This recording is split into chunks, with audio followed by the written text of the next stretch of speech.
Well, hello, everybody. I'm Major General Greg Knight, Vermont's former Adjutant General. I served in the job from March 1st, 2019 to March 1st, 2026. Honestly, it's been the privilege of a lifetime. I could not have foreseen a lot of things with the job.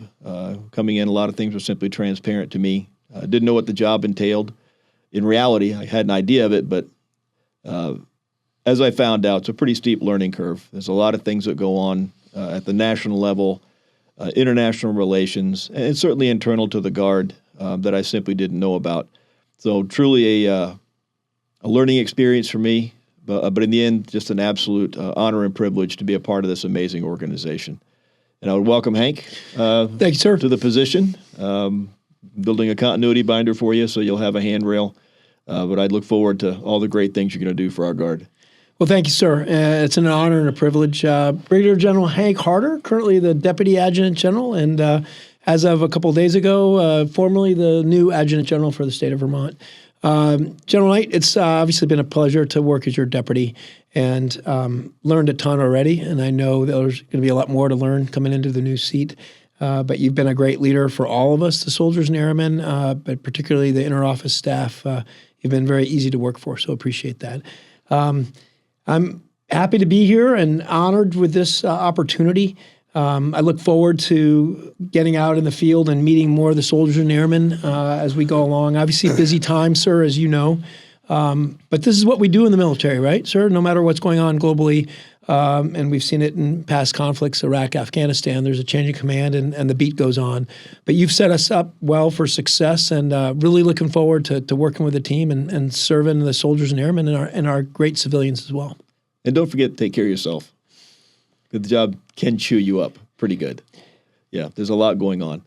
And you'd mentioned getting out and seeing soldiers and airmen. If I look back at my time in the job, one of the things I wish I could have done more of was actually getting out and seeing soldiers and airmen. I look back at, I think it was last spring, went out to I visited Kadena Air Base in Okinawa, and when our Air Guard was deployed there, and I got to visit every staff section, every level of command. Got to present coins to those folks who really stepped up and had done a great job there. And really then, I've kind of known it the whole time, but I spoke with the wing commander out there. It was 18th Wing Commander, and he said he had never seen such a seamless integration of a Guard unit with active duty in his career. And that spoke volumes to me about the character and quality of folks that we have in this organization. They're simply phenomenal. I would like to have gotten out and seen them more often. Job gets in the way. There's just a lot of things going on. But those times that I did, it was just incredibly rewarding and validating. And Vermonters should know. I mean, to me, come see us. I mean, the quality of folks, the professionalism, the expertise, and certainly the dedication and loyalty they have to this organization, to our state, is pretty phenomenal. They're just amazing people at every level. Agreed, sir. And you and I talk about it all the time. And in my time as commander of the Air Guard, the drill weekends were the highlight, and getting to go visit our airmen of all ages and soldiers and airmen of all ages. But as you know, it's just a shot in the arm when you sit down and hear their stories. And once again, another thing that you and I talk about is the culture of the Vermont National Guard, both Army and Air. And for the folks that may not be as either new or as well versed as people of you and I in our career years, we've got something special going on in Vermont. There's I call it the secret sauce, and whether it's Vermont Army Guard, Air Guard, or our civilian partnerships, as you know, sir, when people join the Vermont Guard, they tend to stay. Yep. And it's getting them in the door and finding something that they want to do. But exactly as you said, is once you get out in the field, and you and I could reminisce about many different things. For me, in the last 18 months, one of them is up at the Ethan Allen firing range on one of our legislative visit days up there. Beautiful May or June day. Our professionals up at the Ethan Allen firing range kind of laying out to our state legislators what they do up there. And then the civil support team had all of their equipment out. And just the level of professionalism. And as you know, sir, one of our truly joint teams with Army and Air working together for the civil support team, and how they already day in, day out integrate with our local partners here in Vermont and the capability that they bring, to say nothing of some of our national security events like the Super Bowl and inaugurations. But you got it, boss. I mean, we have fantastic women and men in this organization. Yep, it's incredible. Looking back, it's become more of a topic of discussion in the past couple of years. It's the whole topic of mission command. And for a lot of folks listening, you can look up, there are 7 tenets of mission command. I can't quote them right now, but I can tell you this is what makes our military different, and we exemplify that here in the Vermont National Guard. I'll give you my version of that. It's boiling it down to simply a commander having the trust in a subordinate commander to execute the commander's intent. It all starts with trust. And when you can establish the trust, and you now can delegate, hey, here's my intent, and that's true for a wing commander, a brigade commander, a battalion commander, building that trust with subordinate leaders, letting them go forth and do great things without micromanaging, letting them go out and make mistakes, let them assume risk. They will tell you what that risk is, and you can underwrite it or help them mitigate that risk. That is really how we get things done, because there's no way that one person, and I think we'd be irresponsible to think that one person could do all things. And it's irresponsible for us to not let our subordinate leaders lead, because that's how you make the next you. And that's one thing, if I could take pride in anything, it's really, we could do better, but it's really shaping the future of the organization and trying to expose people to doing more and seeing more and giving them the latitude to make decisions so they feel like they can. I think that's been one of our strong suits as an organization. 100%, General Knight. And you and I have seen it in both our Army and Air Guard. But you look at the last 24, 36 months, and I know you got to go down to one of their exercises in the Southeast when we were doing agile combat employment. But you had E7's master sergeants in front, leading. And that's the thing. And once again, these are things that we as the leadership team, nobody's indispensable. We know, and certainly with the job that we do is very serious, is there are times when that leader may not be there. And with mission command and the commander's intent, that the subordinate levels of leadership know what their JOB is. And our folks, one of our great strong suits in the Guard, as you know, sir, is our experience. And so you just look at our NCOs in the Army Guard and the Air Guard, and many of them have multiple MOSs, AFSCs, the job training that they specialize in. And they stay around and they build that corporate knowledge. And then they bring their civilian expertise. And once again, this is another thing that you and I discuss regularly. But that's something, we have great active duty partners, U.S. Army, United States Air Force. But that's something that is a force multiplier that you and I have seen it in deployed environments. We have let's say a master sergeant who happens to be a master plumber or master electrician, and we've seen it. Floods in a deployed environment, and we have our active duty brethren waiting for civil engineering to come fix the generators. Well, what do Vermonters do? They roll up their sleeves, and all of a sudden the generators start coming online, and that's the Guard, sir. Yep, absolutely. And I think the other element of this, it kind of aligns with the mission command, but I think George Patton actually said it, is and it's probably one of the genesis points for mission command. Tell your soldiers what to do. Don't tell them how to do it, and let them surprise you. Let them surprise you with their ingenuity. And we've seen that at many levels, both Army Guard and Air Guard.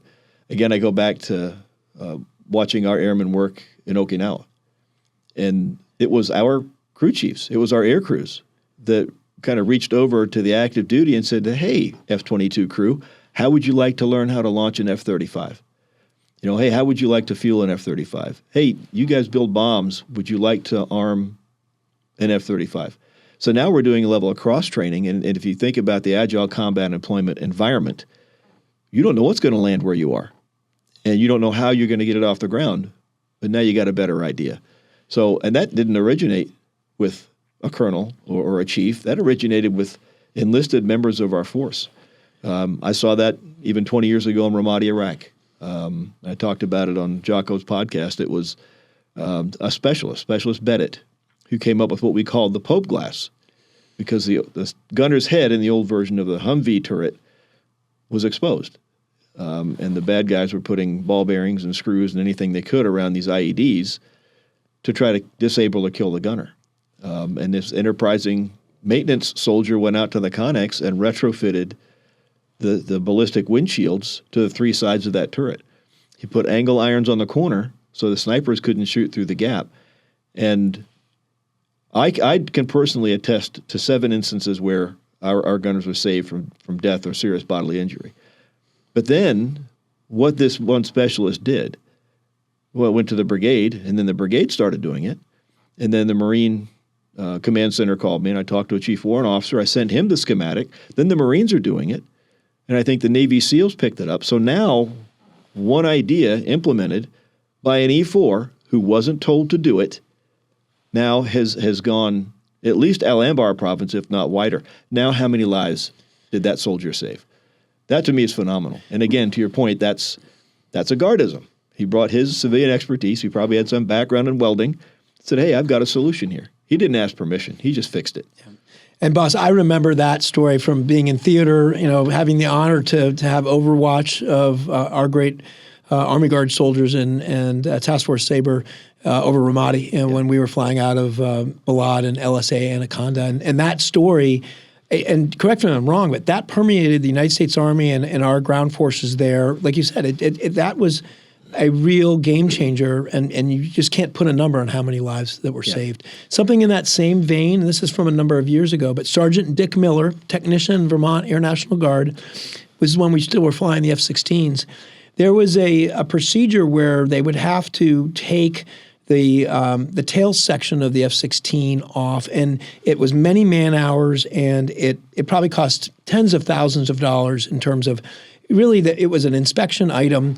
And he was a sheet metal shop airman, NCO, and he did many other things. He designed a tool that cut down the time. Let's say it took, the way the Air Force tech orders put out 10 hours, jet was down for at least a day or two.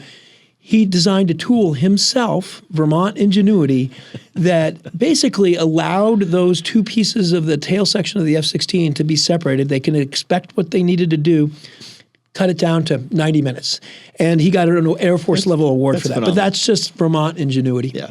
And that's at every level. So it's humbling to watch that kind of work. Yep. A lot of folks ask me, hey, what are you most proud of? I talk with Darren Perrin from WCAX, and it's like, I think there's a lot to be proud of in the organization.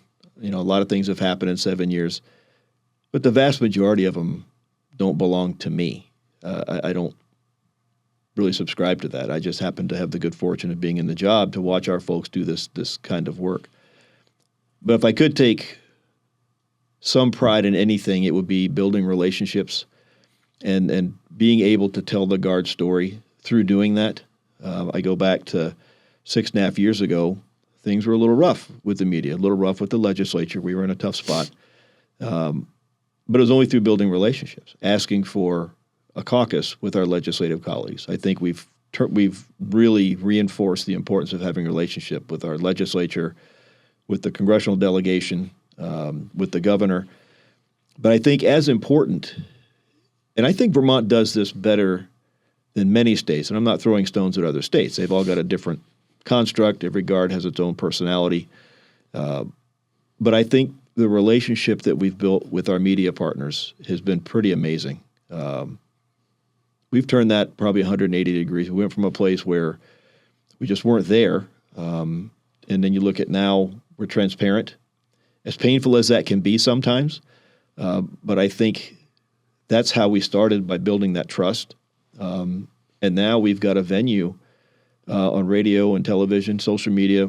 We can share the Guard story, and in my mind, it is a phenomenal story to tell. So I'd encourage you, lean on your public affairs shop, make them work. But I think it's just good business, because the Guard has an amazing story to tell. And I honestly, even after 7 years in this job, Hank, even after engaging with legislators and doing community events, and there's still a lot of folks that don't understand who the Guard is and what we do. So it's an important I would keep that one up if I did anything. You bet, sir. And you set the table with your communication skills and just how you gave us mission command. Like, let's tell our story and let's be transparent. And not that we weren't before, but it was a different take on it. And not only our relationship with the legislature and media, but as you know, our really successful honorary commander program, boss, which has grown and sprouted over years. But that's one of those things that not, as you know, every state does. And we're able to interact with business leaders and academic leaders and invite them to come see the Vermont Army and Air Guard, and then they tell our story. And it's like the old Breck shampoo commercial. Tell two friends, and many of you young people won't recognize that reference. You're dating yourself a little bit. But absolutely. And there's just so much. There's so many good stories to tell. And you're absolutely right. And we will certainly continue that under my watch. And it's enjoyable. As you know, my job as the deputy, part of that for you on your behalf was to be a liaison to the legislature and being able to sit down with our elected officials and tell the story of the Guard. And some of them know it, some of them don't, if they're not on our governing committees. And there's a lot of good stories to tell about our soldiers and airmen.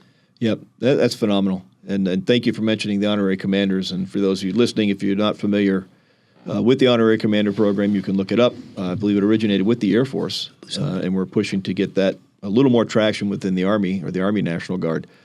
But you're absolutely right. Bringing in our civic leaders, I would call them centers of influence. These are educators. These are our business leaders, folks that specialize in strategic communications, but to bring in their civilian expertise and work with our commanders and at least get an update on what's going on with their Guard, but also being able to provide them advocacy. That's been tremendous. So I think that would be another thing that other states should be paying attention to.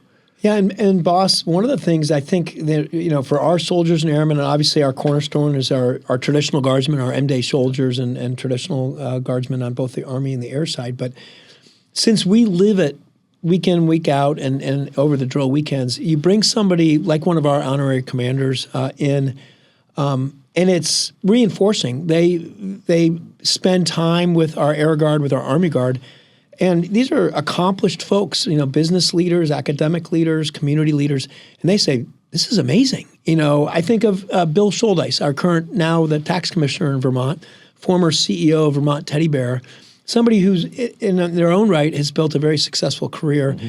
And he couldn't get enough of coming to, he was the civil engineering honorary commander over at the Air Guard, so the 158th Civil Engineering Squadron.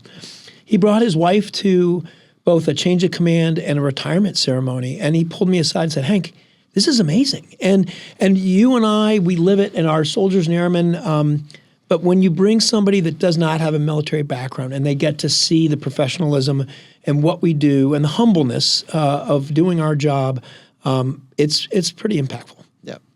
No, that's just good business as far as I'm concerned. So definitely keep that up. So what are your, again, one of those things that I think we talk about a lot, but many folks don't understand it. What are your thoughts on the future of the state partnership program? Wow. I mean, what a tremendous road we've been on with our partners to this point. And the future is bright, sir. As you know, North Macedonia in 1993 was where we started with that wonderful partnership. 2008 with the country of Senegal in West Africa. And then a point of pride for certainly you and I, and under your leadership, Austria and 2022, joining with them. 3 very different countries, and you and I talk about it all the time, but we often learn as much or more from them as they may learn from us. But sir, one of the efforts that you've highlighted is, boy, I'd love to see us. We do a great job with the military-to-military engagements, and those will continue. But the more that we can get resourcing support from the National Guard Bureau and the Department of War to support the civilian-to-civilian connections. And in our careers, I think we've both been to those countries multiple times. But, it's ebbed and flowed what we could do with resources, for example, supporting one of my trips to North Macedonia, we brought folks from the Vermont Registered Holstein Association to North Macedonia to deal with their cattle farmers and share ideas and best practices. We brought folks from, the State Department of Economic Development. I know you brought the Lieutenant Governor at one point, Molly Gray, when she was Lieutenant Governor. So the more that we can do that, because, you and I think occasionally we partake in a little bit of the Macedonian wine. It would be great, just a little bit, But to introduce those types of things, we have some great wines here in Vermont, and a lot of people don't think about Vermont like the Napa Valley, but there's so many opportunities for engagement. A last thought that came to me was once again in North Macedonia, bringing a UVM professor that was a biology professor studying Lake Champlain and Lake Ohrid, all of those synergies that we could do. And so I'm going to plan to continue the work that you and the team have done and try to get some more of those exchanges. I know we've got, can you talk a little bit about our student exchange with Norwich? Yep, so I can. And that's, you're absolutely right. This has been a vision of mine. We're starting to see progress, as you've noted, going beyond just military to military. But one of the bigger wins for me was getting Austria first to sign a memorandum of agreement for student exchange programs with Norwich University, which is our senior military college here in Vermont. Having their cadets come over here for a semester and then go back to Austria. And then, so they've had now their second two cadets have come over here. And I've been really pursuing with General Lavchisky in North Macedonia. And we met our last visit this past December. We sat down with their military academy. They've already got the memorandum of agreement. This will be a revisit for them. COVID really derailed that process, but we're getting them back on track. So pretty soon you're going to see at least two of our state partners, and I think it would make logical sense to engage with Senegal and see if we can't get a couple of their military cadets here. Yeah. But that's just an example of the potential of the program. And for anybody watching or listening, again, to me, the state partnership program remains a best-kept secret across the United States. It is a program administered by the Department of War or funded by the Department of War through Congress, and then executed or funded, facilitated through National Guard Bureau, and then actually the states execute it. So Vermont has three partnerships. We've got, as General Harder noted, we've got North Macedonia. We've been partners there for 34 years. We've been with Senegal for this, I think, our 18th year. And May will mark 4 years with the Republic of Austria. But across the globe, there are 116 partnerships right now with what I call Guard Nation, all 54 states, territories, and D.C. So it's a pretty phenomenal program. But you're absolutely right. If we can continue, again, building those relationships and going beyond just a mill-to-mill, and any number of I call them small victories. If you look at Senegal, we've done medical readiness exercises there for the past 8 years. We will bring our medical providers over, and they will go to different parts of different regions in Senegal and work with Senegalese providers, Senegalese military providers, and provide a much-needed service while gathering, as you'd mentioned, the mutual benefit of the experience they have by actually hands-on taking care of patients. And it is truly humbling to me to watch what they do. It is, when I watch our physical therapists, and yes, we have physical therapists, get people out of their wheelchairs and walking for the first time in years. When I watched 2 years consecutive, it was, I think, one of our combat medics, or two different combat medics on different moments were working in labor and delivery, and they actually revived Senegalese newborns at birth and provided life-saving respirations until the doctors could take care of things. It's just phenomenal to me. And the city of Burlington, through Ali Zhang's leadership, a former city councilor, and our relationship with him, they've now established a sister city program between Burlington and the city of Chess East in Senegal. That's just Senegal. And one more thing, the Secretary of Agriculture, Anson Tebbets, actually traveled a couple of months ago. He went to Senegal, unsolicited by the Guard. He did this on his own. And that, to me, is a tremendous development, and it really highlights the potential of a whole-of-society approach to the partnership. Austria has signed with Governor Scott an apprenticeship agreement. Austria is really good at building apprenticeships for kids going into the trades. Well, they're going to help us do that because that's where there's a great need in Vermont for folks to go into that workforce. So there's a lot to be done, and it touches everything we do. It's commerce, it's trade, it's community development, environmental conservation. As you noted, the Rubenstein School of Environmental Science has partnered with the Lake Oakrid watershed. It's the Hydrobiological Institute. Again, that's phenomenal. And we facilitate the relationship, and then it goes from there. So that's that whole society approach that I think brings the partnership to where it really could be. Yep. Yes, sir. It's a lot of goodness that we've done already, and then there's a lot more potential to build on, for sure. Yep. So how are our airmen doing? I know we're busy right now. We're busy, sir. Obviously, it's a challenging time as we sit here and tape this. We know there's active combat going on in the Central Command region. Yep. And our airmen are busy, and they're ready. As you know, sir, a short notice deployment both to Southern Command and now Central Command. Our airmen are doing well, and they're well trained, and they're doing the job they signed up to do. And incredibly proud of them, as you know. Colonel Blair is the wing commander, Colonel Lapine is the deputy, and Chief Stedman is the senior enlisted leader at the wing. Great leadership, but as we've already mentioned, it's at that NCO level that is really carrying a lot of the water as well. But our pilots, maintainers, and all our support folks, medical folks, it's that team approach. And this is what we train for on the drill weekends, right, sir? I mean, we get a call 11 days before the holidays, and they're ready to ship out. So the Vermont Air National Guard, as you know, as soon as that our air wing came out of conversion with the F-35 and the first Air National Guard unit in the country to be mission ready with the F-35, they've been busy, sir, as you know. So there's a large demand signal. And we got to make sure, you mentioned self-care and taking care of ourselves and our soldiers and airmen. These operation tempos take their toll, and you and I are both War of Iraq vets. We have a really good team, as you know, boss, with our airmen and soldier wellness and readiness, and family readiness and wellness. But that's something that you and I know, hold dear, is when our soldiers and airmen are deployed, they're doing their Title 10 job, but we can facilitate here and be in touch with the families and do what we can to support them while they're gone and then welcome them home. So I'm incredibly proud, but also ready to welcome them when this mission's complete, give them some reset time, and then get back to work and be ready. Yeah, and thanks for mentioning families, Hank. And right now we've got not just our members of our Air Guard deployed, we've also got the 86th Brigade headquarters, our Mountain Brigade, and members of our 172nd Cavalry are in Europe right now, in Germany, as part of the Joint Multinational Training Group Ukraine, and they're training new Ukrainian soldiers to defend their nation. So all incredibly important missions, but you mentioned families, and I would offer personal thanks to our families out there because we can't do anything without you. Your support is remarkable.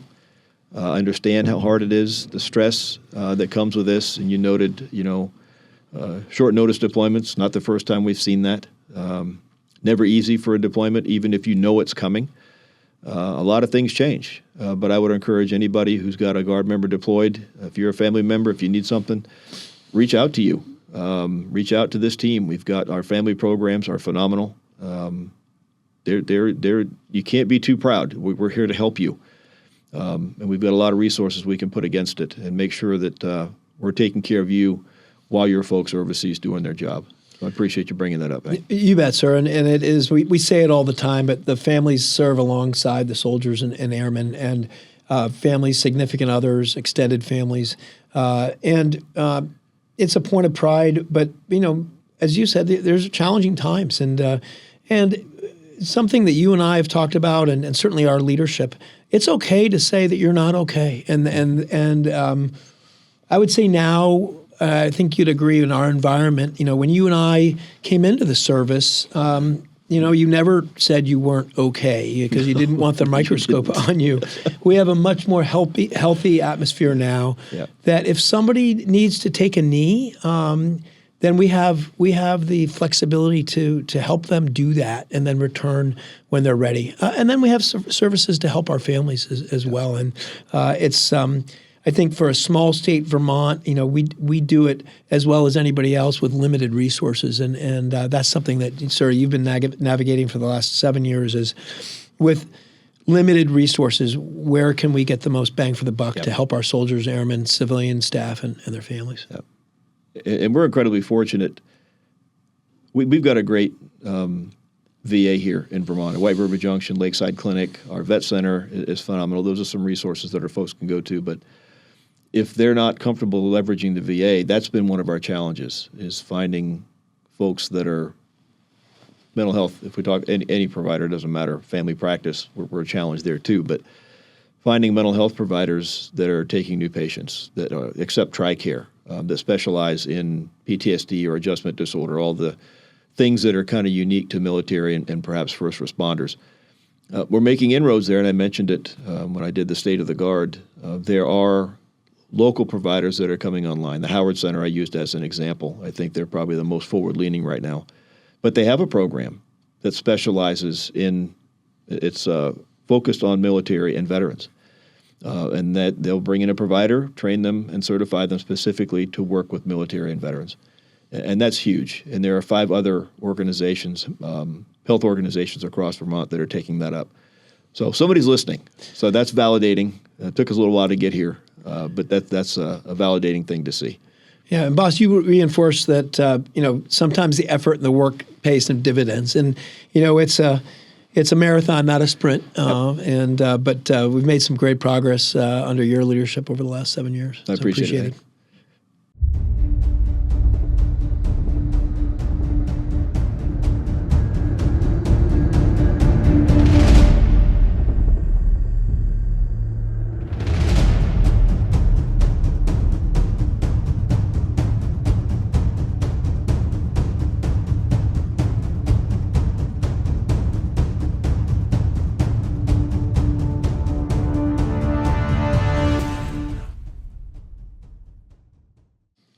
So I wanted to get to one of the topics I think we very near and dear to our hearts is you had mentioned retention. We keep the people we have. Our retention rates are very high.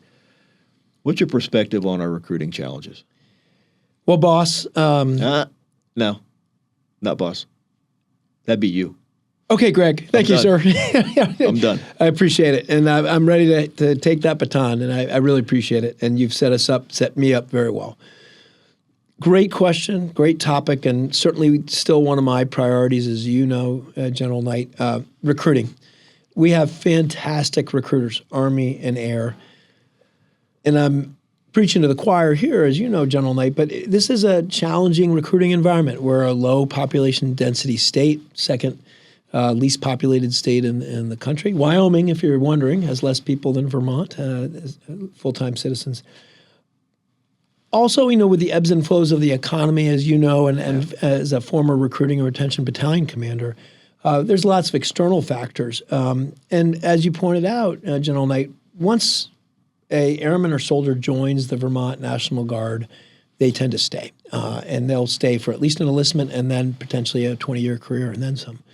It's getting them in the door. And I think you've made that a focus, and it will be a focus for me in the coming years, is how do we tell the story of the Guard? And, you and I talked over the last few years, and I think you can correct me on the stats, but let's say we had 4,000 students plus or minus coming out of high school in Vermont every year. And guidance counselors and post-secondary education, they could track about 2,000 where they knew where they were going. Yep. 2,000, is that right, General Knight? That they're kind of unaccounted for, meaning did they leave the state? So we talk about it all the time, but workforce development, Vermont has got a challenge with workforce development. Both General Knight and I have partnered with our State House and our representatives and the governor. We can work together because it's going to be win-win for both. There's great job training, as you know, sir, in the Guard, Army Guard and Air Guard, and it's crossover to our civilian community that needs those skill sets. Cyber, first responders, you name it, diesel mechanics. And one of the things that I think we've focused on and we can continue to do more work there is our trade schools, the VOTECs. You can come into the Vermont Army Guard or Air Guard, go off, go to basic training, go to your tech schools or advanced intermediate training, and come back with firefighting skills, diesel mechanic skills, computer skills, admin skills, medical, dentistry, and then transfer that to our community that needs those skills in Vermont. So that's going to be a priority. We can, you've mentioned it, General Knight. We need to go to our younger soldiers and airmen and say, what are your ideas about getting folks in? And like you've mentioned, sir, I think of our teams now, both on the air and Army side. They're fantastic, fantastic folks. We have a great product to get people interested in, and then the big part of that is service. It's unique. As you say regularly, it's not convenient sometimes. But I will tell you, after 3 decades, both of us plus, boy, you look back and you look at all the things you've been able to do wearing this uniform, pretty amazing. And yeah, there are hard days and hard nights, but there are a lot more of the good times and things you look back on that you've been able to transfer what you've learned to the military over your civilian career, education benefits, all of that. But recruiting can continue to be one of my main focuses because, as you've said, a vacancy can't respond to a flood, can't be ready for our governor to come out in a pandemic. So we know that the Army is changing, the Air Force is evolving, but we need to fill our ranks. And I'm going to work hard with our leadership team and our NCOs to continue to do that. Yeah, I agree. Our demographic is tough. But I think while we do have fantastic recruiters, I think we need more help from our centers of influence. And again, I mentioned that during my State of the Guard address. We need more folks than just us telling the story. It could be societal. I don't understand. I get all the lofty platitudes. I'm not a big fan of platitudes. It's societal. Well, I don't even know what that means. The propensity to serve isn't there anymore. Well, what does that mean? How do you figure? That's not the narrative that I'm getting. My counter to that is I think people want to serve. They may not know where yet. And we can be a part of that discussion. We just need the audience. And I think that's where legislators, our centers of influence come in, doing podcasts, not just ours, but, any platform we can get on to share the story. And I think more importantly, if you look at what we did for the open house last year, I think the last count we had 6,000 people showed up at our open house. And that was our Army and Air Guard open house that we do every 3 years now, I think. There is a level of curiosity about the Guard. But I think if we remove the mystery, and we're getting there, via open house or do smaller scale, bring in, like you mentioned, the continuing and technical education, come see us and let us show you what we can offer you. And take a look at if it's for you, that's great. To me, it all starts with service. If your first interest isn't serving your communities, your state, and your nation, then we're probably not a good fit for you. If you don't have the work ethic, if you don't have the discipline to come in and be a part of that, okay, I understand. That's not your thing. And you're right, it is not convenient. Rarely is it convenient. But to me, the payoff is at the end. When I can look at any of our soldiers or airmen who can look back and point and say, look, I did that. I was the member of the Quick Reaction Force, who also happened to be a member of the Army Band, who was driving our high water vehicles that helped save dozens of Vermonters and their pets from rising floodwaters, that helped haul swiftwater rescue teams' equipment, from point to point so they could do the work. That's pretty profound to me. So I don't know how you put a price on that. But I also think you've heard my vignette, my example. I will talk to anybody about the Guard. I'll sell dirt to a farmer. I love the Guard. I love what we do. I believe in our mission. But I'll talk to young folks. I'll go to the grocery store in uniform or getting a coffee. It doesn't matter. And there's a young man or young woman who's working there, and I'll ask them, hey, what do you do besides here? It's usually something.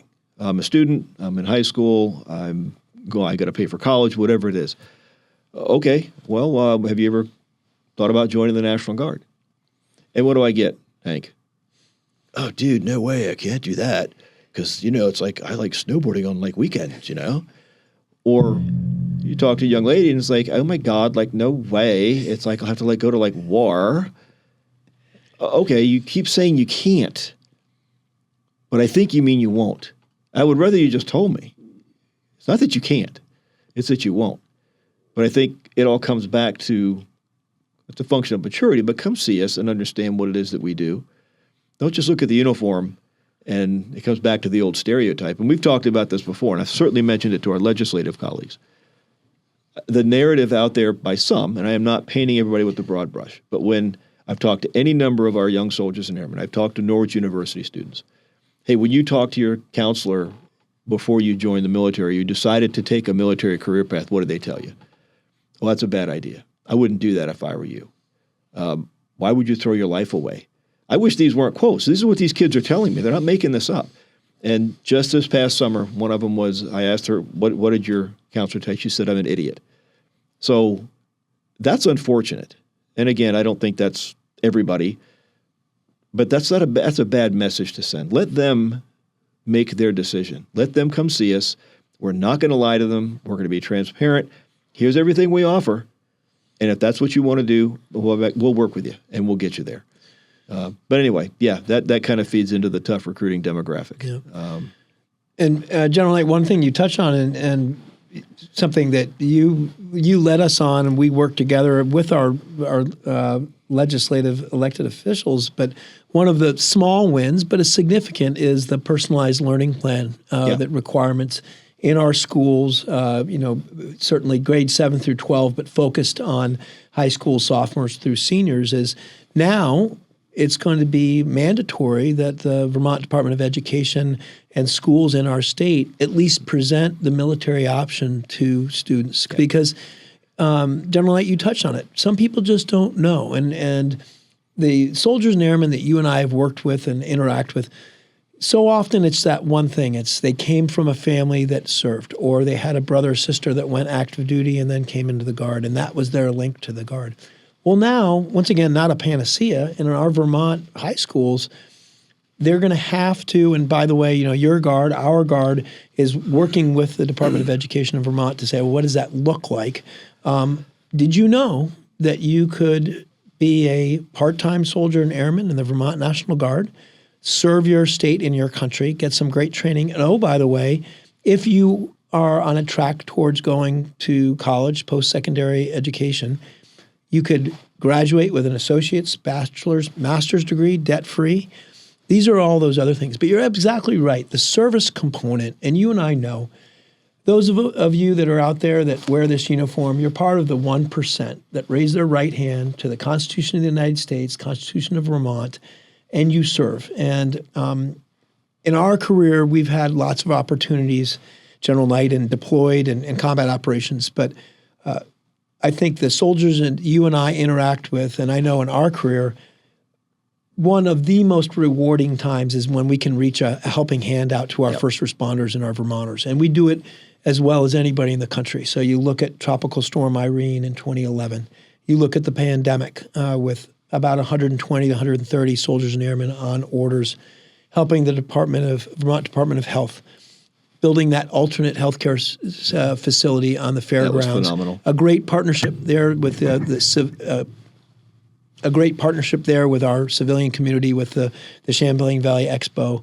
And in a week, we had a 400-bed hospital built, Army and Air, folks coming together. And then back to our civilian connection, the relationships that you and I talk about. You had 2 medical doctors that, oh, by the way, just happened to work on the staff at UVM. One is an Army National Guard officer, the other an Air. Yep. And we make it happen. And it turned out to be in short period of time for a lot less dollars than some of our bigger cities like Chicago. And the Army Corps of Engineers are wonderful, but they're not cheap. And so we had it ready for our Vermonters. And thankfully, we didn't need to use the full capacity. But that's the essence of the Guard that you and I have had the pleasure to work alongside folks that are going to our towns, the floods of 23 and 24, these towns like Ludlow that have been kind of a double whammy. And be there, we're always in a supporting role, as you know, General Knight, but to help our first responders and help our town managers and our small communities recover from something like that. And on behalf of Governor Scott, that's a real point of pride. Yep, absolutely. So looking ahead, now that you're in the seat, a lot of good work done. A lot of challenges remain. For instance, the Army, inclusive of the Army National Guard, are going through a period of transformation. And that's going to be Army-wide. Going to present some challenges for us. But what's your vision for the organization? Where do you see us going, and how do we navigate that? Yeah, it's going to be challenges and opportunities. And I think there's opportunities. We talked about recruiting and retention, but with the Army transformation, and as you know, we're not, I believe, one of the 8 states that's on the leading edge of the transformation, but it's coming here in Vermont. And as you know, and you've mentioned our 86th Brigade. We've got about 160 soldiers in Germany now training Ukrainian soldiers, and then we'll have another larger group leaving this summer to go to the CENTCOM region. So we have to be able to be prepared to do our military occupational specialty now, but then really strategic planning in the future and work with the Army National Guard leadership, the Air National Guard leadership. What missions are out there that fit Vermont? You know that we have a smaller guard than New York or California, but look at what we do with cyber, General Knight, both on the Army and the air side. We've done a lot of really great training with the RTI here in Vermont. Are there more opportunities in those types of missions, emerging missions? Just today, there was a call for adjutant generals on counter unmanned aerial systems, and there's more resources being put to those threats that we face abroad and at home. So I'll be looking at emerging missions, and as you know and mentioned, General Knight, it may actually help us a little bit with our between 600 and 700 vacancies on the Army Guard side, about 100 plus on the Air Guard side. This may be an opportunity where we need to put our smart people together in deliberate planning, work with the National Guard Bureau and the bigger U.S. Army, and say what missions are there that we could go after from Vermont, and do the same thing we've done throughout our whole history, and become leaders in that field. And so that's what I'm going to be working with the staff on, is doing some deliberate strategic planning, looking 5, 10, 15 years in the future, similar to where we've been before, with our Army Mountain Warfare School and how that came to be in the early 80s. On our Air Guard side, we decided in the early 2000s we wanted to stay in fighter aircraft. We knew the F-16 wouldn't be around forever, and we became the first mission capability F-35 unit on the East Coast for the U.S. Air Force. So similar vein, it's not going to be easy. We, as you know, we have some great Vermonters that have gone down to do tours in D.C., work on the Joint Staff, bring those folks home, but keep our eyes wide open to potential emerging missions. And then we can just, as you know, we can't stop recruiting to the missions we have now. We need to be ready for our fellow citizens, for the governor. So it's, as you say, it's going to be challenging, but we have a lot of great people, as you know, and one of the things that I think you and I have always been similar on is let's bring the smart people in the room. Let's bring some of our civilian partners, our honorary commanders in. And then we'll go cross, we're New England here. So we've worked very closely with our New England partners, obviously our multi-state brigade. So with New Hampshire, Maine, Connecticut, I know you have a great relationship with the Adjutant General of Connecticut. We need to continue to foster those things and try not to be parochial. Sometimes it comes down to that.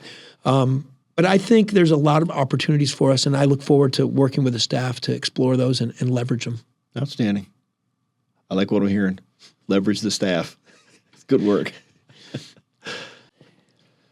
Major General Greg Knight, you've been listening and watching the Green Mountain Guard. I hope you continue to do so. All the best. I'm Brigadier General Hank Harder. I'm your new Adjutant General, and count on me to come see you through this podcast, the Green Mountain Guard, in the coming days and coming months. Thank you.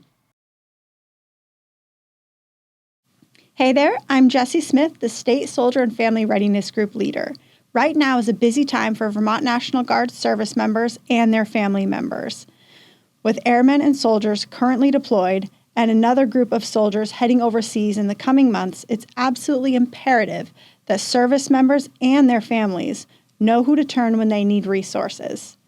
One truth in the military world is that if something is going to break or go wrong, it will happen while your service member is deployed or at training. That is one reason that it's not only important for service members to know who to reach out to, but their family members should as well. We have so many great resources available, and we also have fantastic community partners. And they all want to show their support however they can. Some of the areas that we provide support are helping seek employment and resource assistance from our Work for Warriors. You can access them through their website. There are lunch and learns at the Air Base coordinated by the Military and Family Readiness team there. Financial assistance and resource referral through the Military Family Readiness specialists by leveraging charitable foundations and community partners. There's also the Army-based Child and Youth Program that provides numerous opportunity for youth throughout the year, often working with Military Kids Vermont to ensure that kiddos from all military branches have a chance to take part in the fun. Speaking of Military Kids Vermont, some of the upcoming events this year are the State House visit on April 21st and a night at Thunder Road Racetrack sometime in June, to be determined. If you'd like to attend the State House visit with your military kids, reach out to Lisa Larson by phone, email, or by messaging the Vermont National Guard CYP Facebook page. For Thunder Road, follow the Military Kids Vermont Facebook page and keep your eyes peeled for the registration flyer. Lisa can also send you information to help you stay clean this upcoming mud season with an Echo Pass for your kids. In other youth-related news, Purple Up Day is April 10th this year. Wear purple that day to support military youth.